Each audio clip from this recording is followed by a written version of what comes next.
I still remember the first time those words burned into me like fire searing through skin. Why aren't you as good as other people's children?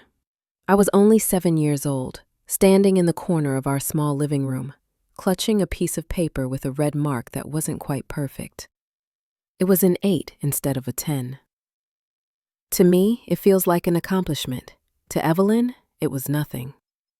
My mother's sharp voice sliced through the silence, and I felt something inside me shrivel and curl. I was a little girl, a daughter who desperately wanted to see pride reflected in her mother's eyes, but all I saw was disappointed. I am 32 years old now, a woman who has lived through enough storms to know how wounds never truly fade. I tell you this story not as someone seeking pity, but as someone who has carried an unhealed scar for decades. I'm sharing this because perhaps in my pain, you'll find echoes of your own, and maybe, just maybe, you'll understand why revenge sometimes doesn't come from hatred, but from a deep hunger to reclaim what was stolen. Love, recognition, and dignity. Evelyn was the kind of woman people admired from afar. Beautiful in her youth, sharp-minded and unyielding, she carried herself like she was sculpted from marble. Impossible to touch, impossible to please. Neighbors praise her for her discipline, her intelligence, and the way she manages everything with precision. But inside the walls of our home, her perfection came at a cost. Her gaze was a measuring stick I never measured up to, and her words, though ordinary on the surface, carried blades hidden between syllables. Growing up, I lived in the shadow of comparisons. There was always someone brighter, someone more talented, someone more obedient, always someone's child. Those faceless children haunt me more than any monster under my bed. I used to imagine them as flawless beings, glowing with an aura I could never reach. Evelyn will bring their names into every dinner, every gathering, every mistake I make. When I failed to win a piano competition, she reminded me of the neighbor's daughter who played at the city level. When I stumbled into math, she reminded me of her colleague's son who excelled in science. When I cried, she reminded me of how weak I was compared to children who didn't waste time on silly emotions. Over the years, I grew familiar with the weight of silence after each wound. I learned to swallow my sobs at night, burying my face into the pillow so she wouldn't hear. Because weakness only confirmed what she already believed, that I wasn't enough. But what cut deepest wasn't the comparison itself. It was the absence of even a single word of praise. I craved it more than food, more than sleep. Just once, I wanted her to look at me and say, "I'm proud of you." But that day never came. And when a child is starved of affection, she begins to search for it anywhere, even in the darkest of places. In high school, I became the girl who overcompensated. I studied until my eyes blurred, stayed up nights memorizing every formula, and pushed myself into activities I didn't even enjoy, just to collect certificates that I might have bought her approval. At graduation, I stood on stage with honors, the golden tassel brushing against my shoulders, my chest swelling with hope. I looked into the crowd, searching for her face. She was there, arms crossed, lips tight. When I ran to her afterwards, beaming, she said only, "It's fine, but you could have done better." That sentence cracked something in me that never fully healed. I carried that fracture into adulthood. Even as I built a life for myself, earned a job that paid well, and carved out independence, I could never shake the feeling that nothing I did was ever good enough. Every promotion was dull without her recognition. Every compliment from colleagues felt empty when the one voice I wanted to hear stayed silent. I became addicted to the approval of others, always chasing validation like a thirsty wanderer in the desert. And then came the betrayal that reshaped my life forever. It began the year Richard passed away. His death was sudden, a heart attack that tore through our family without warning. I adored my father. He was gentle where Evelyn was strict, tender where she was cold. He was the one who slipped sweets into my hand when she wasn't looking, who listened to my long-winded stories without judgment.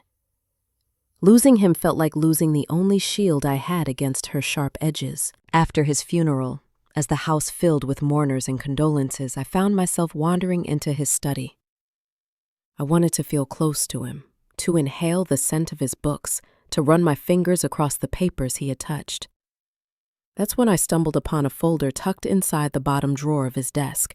My hands trembled as I opened it, and what I discovered would haunt me for years. Documents reveal a secret family. Richard had another child, an older daughter born long before me, with a woman whose name I had never heard. The betrayal didn't stop there. Hidden among the papers were letters addressed to Evelyn. She had known all along.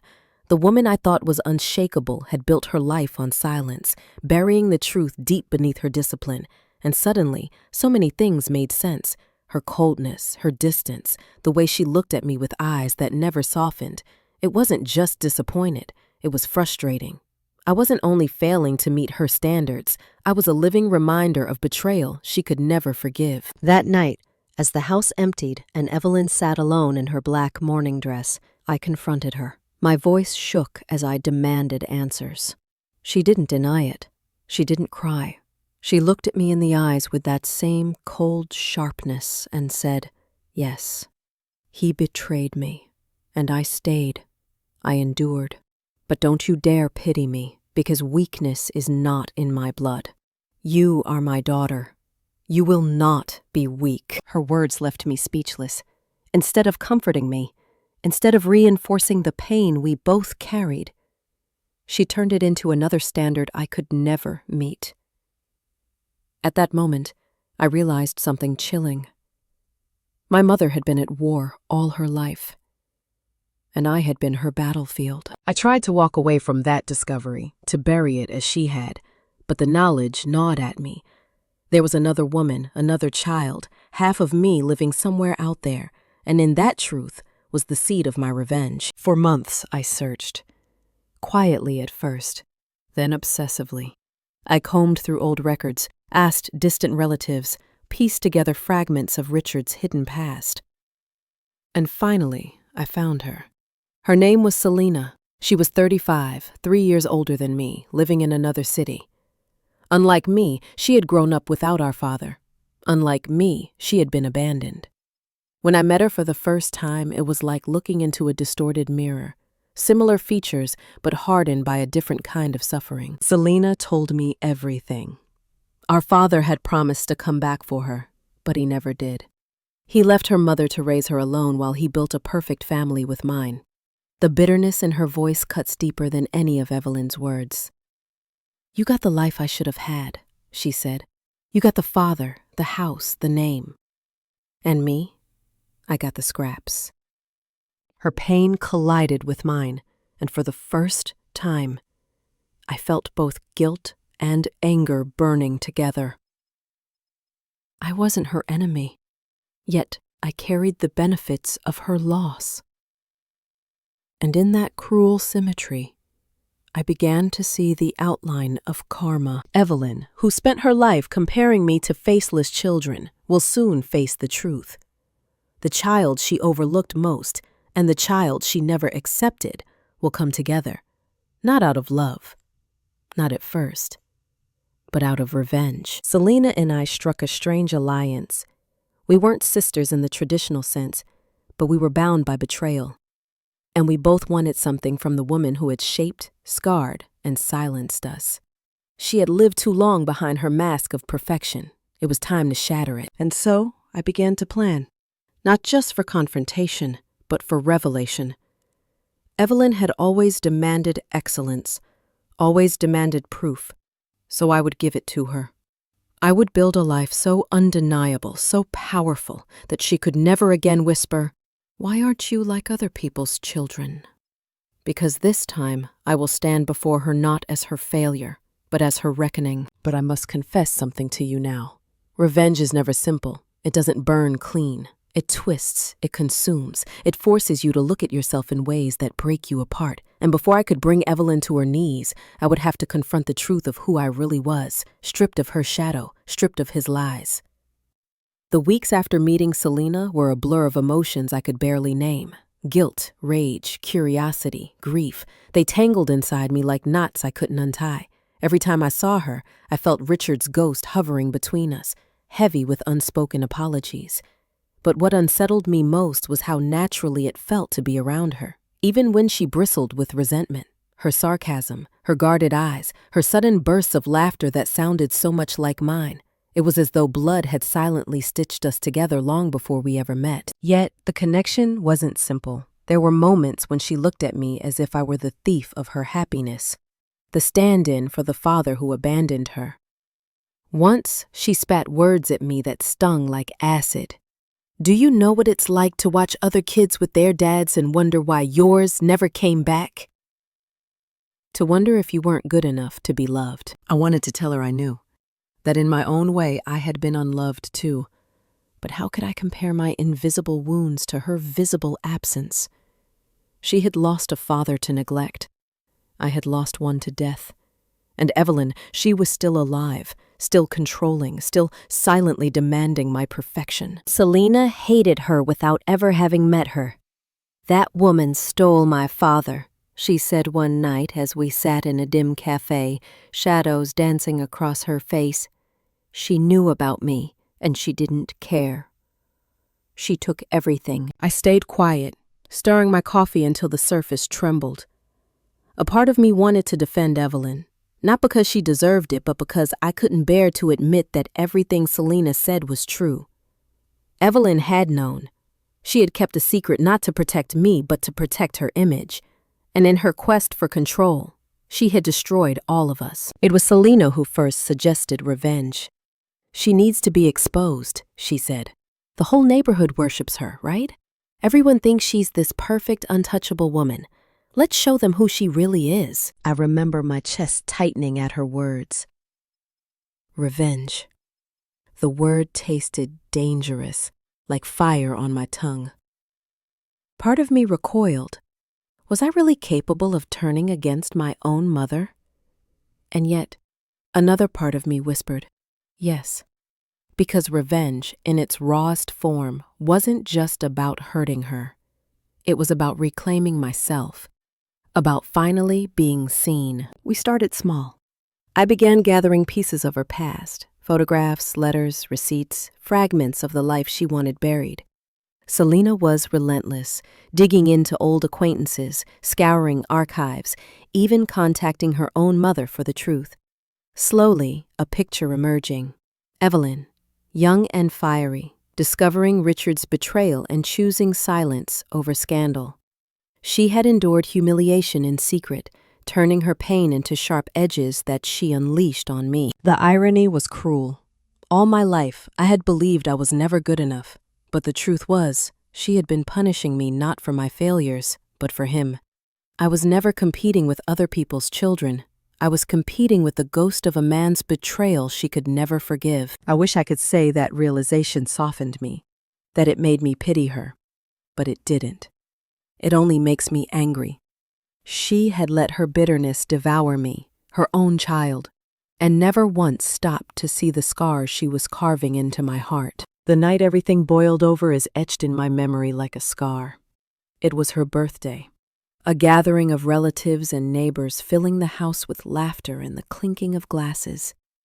Evelyn stood in the center, radiant in her black dress, receiving compliments about how strong she was, how admirable, how she had raised me so well. I stood beside her, my smile brittle, my heart pounding like a drum of war. When the time came for speeches, I raised my glass. My voice trembled at first, then steadied as I spoke. "All my life," I said, "I've wanted just one thing from my mother, a word of praise. But what I got was comparison. What I got was silence. And tonight, I want to tell you why." The room fell quiet. Evelyn's eyes flashed, warning me, but I didn't stop. I told them about Richard's hidden family. I told them about Selena, about the letters, about the betrayal my mother had buried beneath her perfect facade. Gasps rippled through the crowd. Whispers erupted like wildfire, and in the corner of the room, Selena stepped forward, her presence undeniable proof of everything I said. Evelyn's face went pale, then hard as stone. "Enough," she said, her voice cutting the air. But it was too late. The truth was out. The admiration in the room shifted into pity, into judgment, into the very thing she had feared most. In that moment, I thought I would feel victorious. I thought I would finally feel free. But instead, I felt hollow. Revenge was not the sweet triumph I imagined. It was bitter, sharp, and suffocating. Watching Evelyn crumble under the weight of shame should have satisfied me. Instead, it left me gasping, as if I had drowned both of us in the same ocean of pain. Later that night, after everyone left, she sat alone at the dining table, her hands trembling as she tried to light a cigarette. I had never seen her so fragile, so breakable. For a brief second, I almost reached out. But then she spoke, her voice trembling not with regret, but with venom. "You think you've won?" she said, her eyes burning into mine. "You think exposing me makes you strong? You are nothing without me, nothing. You are still the same weak child crying for approval." Her words pierced me deeper than ever before, because a part of me feared they were true. Had I truly changed? Or was I still that little girl begging for a single word of praise? That night, I left her house and didn't look back. But inside me, the war rages on. I couldn't sleep. I couldn't eat. I kept replaying the confrontation in my mind over and over, wondering if I had crossed a line I could never uncross. It was Selena who grounded me. "You did what needed to be done," she told me. "She built her life on lies, and you tore them down. Don't regret it now." But I did regret it, not because of her, but because of me. Revenge had revealed something terrifying, that I was still chained to Evelyn, still defined by her words, still starving for what she would never give. In the weeks that followed, the scandal spread through the neighborhood like wildfire. Evelyn withdrew, exhausted visitors, her once proud posture replaced with bitterness and silence. Some said she was broken, others said she deserved it. And me? I didn't know what to feel anymore. I had destroyed her mask, but in doing so, I had destroyed a part of myself too. Selena and I grew closer, bound not just by blood, but by the storm we had unleashed. Yet even as we shared laughter and late-night talks, I could see the cracks in her too. She had gotten justice for her mother, but it hadn't healed her wounds. If anything, it deepens them. One night, as we sat watching the rain, she whispered, "Do you think we'll ever stop being our parents' children? Or are we doomed to carry their sins forever?" I didn't have an answer. All I knew was that the story wasn't over. Revenge had dimmed the fire, but beneath the ashes something else was stirring, something darker, something I wasn't ready to face. Because the truth was, Evelyn still had secrets, and I had only uncovered the first layer. When I thought I had reached the end of Evelyn's secrets, I was wrong. Life has a cruel way of reminding us that betrayal comes in layers, like an onion that stings deeper the deeper you peel. After the night of her public humiliation, I tried to distance myself, to rebuild a sense of self that wasn't tied to her. But every time the phone rang, every time I heard her voice in my head, telling me I wasn't enough, I knew the past hadn't finished with me. It starts with a letter. One morning, Selena came to my apartment, her face pale, clutching an envelope she mentioned had been slipped under her door. Inside was a handwritten note, shaky and angry, from Evelyn. "You think you know everything, but you know nothing. There are sins greater than betrayal. If you keep digging, you will destroy yourselves." Selena laughed bitterly when she read it aloud. "She's bluffing, just trying to scare us." But I knew my mother. She wasn't a woman who wasted words. If she warned us, it meant there was something left hidden, and she feared it being unearthed more than she feared shame. The thought kept me awake at night. What else could she be hiding? Richard's infidelity had already been exposed. The neighborhood already whispered about her downfall. What sin could possibly be worse? Driven by a mix of dread and compulsion, I returned to my childhood home one afternoon when I knew she wouldn't be there. The house feels like a museum of my pain, cold, immaculate, every surface polished to perfection. I walked through each room, searching for something, though I didn't know what. Finally, in the attic, I found a locked chest. Breaking it open felt like breaking into the heart of her soul. Inside were old photographs, letters, documents yellowed by time, and among them, a revelation that made my blood run cold. I wasn't her only child. Before me, before even Selena, Evelyn had given birth to another daughter, a girl she had abandoned. My knees gave out as I clutched the photograph of a baby wrapped in a faded blanket. The documents revealed she had been born when Evelyn was barely 20, before she married Richard. Out of wedlock, in a time when shame could destroy a woman's life. My mother had taken her away and erased her from existence. The betrayal cut deeper than any before. My entire life, I had been punished, compared, made to feel small, not just because of my father's sins, but because of hers. Evelyn had carried her shame in silence, projecting it onto me, molding me into a weapon against her own insecurities. When I confronted her about it, she didn't deny it. Her eyes, though, were different this time. Haunted, almost pleading. "I did what I had to do," she whispered. "I couldn't raise her." I was alone, weak, and weakness is unforgivable. Her voice cracked on that last word, and for the first time, I saw her not as a monster, but as a woman broken by her own choices. But sympathy was a fleeting visitor. Anger stormed in quickly after. "You ruined me," I spat. "You spent my entire life punishing me for sins that weren't even mine. You destroyed me because you couldn't face yourself." She turned away, silent tears streaking her face, and for a moment I almost pitied her. Almost. But then I remember the years of silence, the decades of wounds, the countless nights I cried into my pillow begging for her approval. One confession couldn't erase that. When I told Selena, she was furious. "So there's another one? Another sister?" she said, pacing my living room. "What kind of woman does this?" She didn't just destroy your life or mine. She left another child out there to grow up without love. And we're supposed to just let it go? Her anger fed mine, and together we decided to find the missing sister.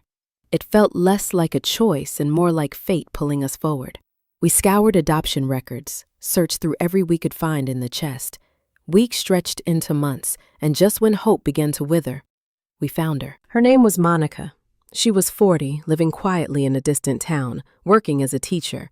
Unlike Selena, she hadn't grown up with bitterness etched into her skin, but she carried a quiet sadness in her eyes when we met her.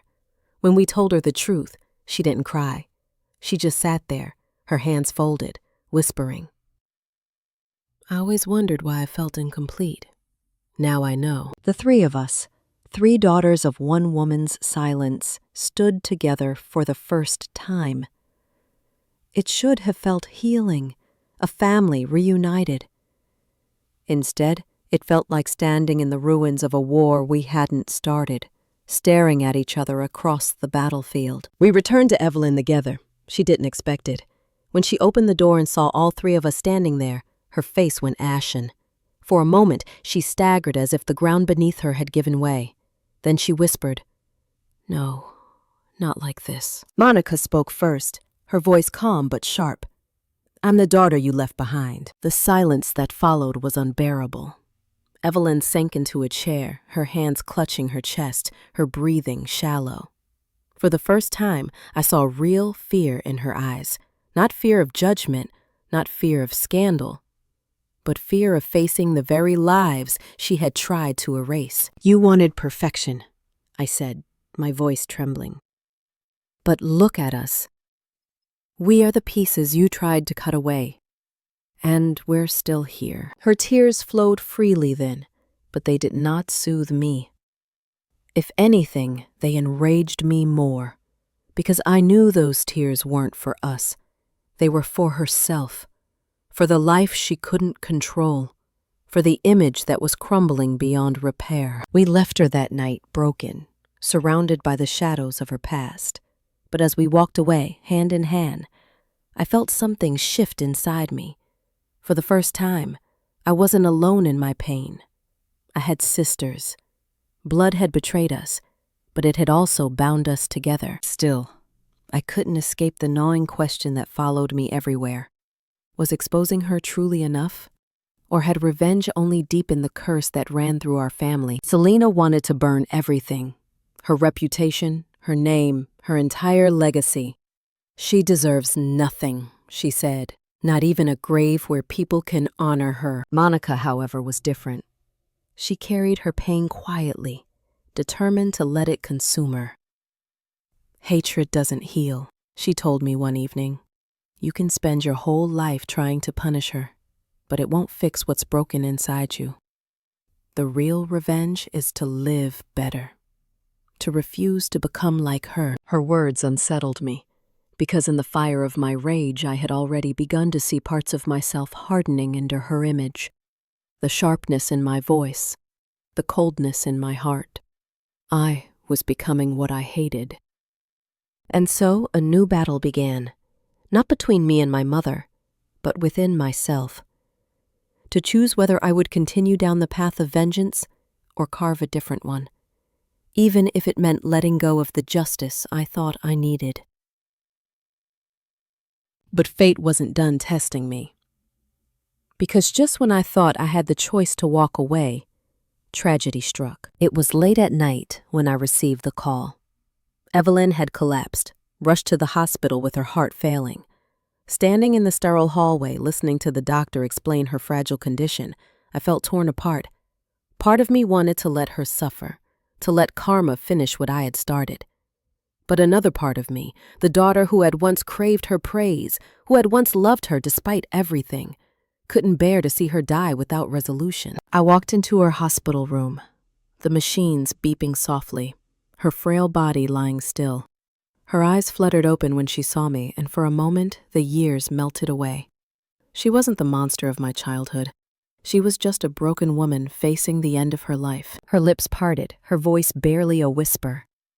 I never knew how to love you. It was the closest thing to an apology I had ever heard. And as I stood there, tears streaming down my face, I realized the choice I made in that moment would define me forever. Her words hung in the air, fragile as glass, breaking something open inside me. I never knew how to love you. That confession, so small, so incomplete, was the closest thing to tenderness Evelyn had ever given me. My entire life I had been begged for a single word of recognition, a single thread of approval, and now, on a hospital bed, with machines humming like the ticking of borrowed time, she gave me this, not pride, not praise, but admission. She couldn't love me because she didn't know how. The tears that poured down my cheeks weren't simple. They weren't forgiveness, nor were their revenge fulfilled. They were the grief of a daughter who realized that the thing she had chased all her life was never truly hers to begin with. My mother had been broken long before I was born. Her silence, her comparisons, her coldness, they weren't just choices. They were wounds passed down, a chain of pain inherited from her own scars. I wanted to scream at her, to tell her it wasn't enough, that she had destroyed me in ways I couldn't undo. But when I looked at her, frail, eyes clouded with mortality, I found myself too tired for anger. My revenge had already burned through me, leaving ashes in its wake. There was nothing left to destroy. Selena and Monica visited her too. The sight of 3 daughters surrounding her bed was almost biblical, like ghosts summoned to demand judgment. Selena stood with her arms crossed, her fury still sharp, unwilling to give even an inch of softness. Monica, however, held Evelyn's hand gently, whispering prayers, her strength quiet but unshakable. We were the mirror of everything Evelyn had failed to create. Unity, compassion, sisterhood. And perhaps that was the true punishment. Not our rage, but the love she could never claim as hers. Days turned into weeks, and Evelyn lingered between life and death. At that time, I began to see more clearly. Revenge had consumed me, yes, but it had also forced truths into the light. It had given me sisters I never knew, a bond forged in betrayal but transformed into something enduring. And slowly, I began to understand what Monica had meant when she said, hatred doesn't heal. One evening, I sat beside Evelyn as the sun sank behind the hospital window. She was awake, her breathing shallow. "Do you hate me?" she asked, suddenly, her voice breaking. I stared at her, the woman who had defined my every wound. Hate. Did I? The truth was complicated. I did, I whispered. For a long time. But hating you never gave me what I wanted. It only made me more like you. Her eyes glistened, a rare fragility breaking through. She tried to speak, but her breath caught. And in that silence, I found myself leaning closer, not to forgive, but to free myself. "I don't need your praise anymore," I said softly. "I don't need to be compared or measured. I'm done being your shadow. I am my own." Her lips trembled, and though no words came, a single tear slid down her cheek. For once, she didn't hide it. For once, she let me see her brokenness, and strangely, that was enough. When she passed away weeks later, the funeral was nothing like Richard's. There were no grand speeches, no admiration from neighbors, only whispers of scandal, fragments of judgment, and the fractured presence of 3 daughters who bore her name, but not her legacy. As I stood before her coffin, I didn't cry the way I thought I would. Instead, I felt a strange calm, like a storm finally exhausting itself after years of raging. Evelyn's life had been a battlefield, and I had been her soldier. But in her death, I chose to lay down my arms. Afterward, the 3 of us, Selena, Monica, and I, sat together in the quiet of my apartment. We drank tea in silence, each lost in our thoughts. Then Monica said something that has stayed with me ever since. "We can't change the past," she murmured, "but we can decide how to carry it. We can pass down her bitterness, or we can end it here." I looked at them. 2 sisters I hadn't known existed, 2 women who had suffered different shapes of the same wound. And I realized she was right. Evelyn had left us a legacy of silence, shame, and comparison. But we didn't have to pass it on. We could end it with us. In the months that followed, we built something new. It wasn't perfect. There were fights, old wounds reviving, mistrust simmering under the surface. But there was also laughter, shared meals, moments of tenderness that felt like stolen gifts. Slowly, we became not just sisters, but a family. And me? I began to heal.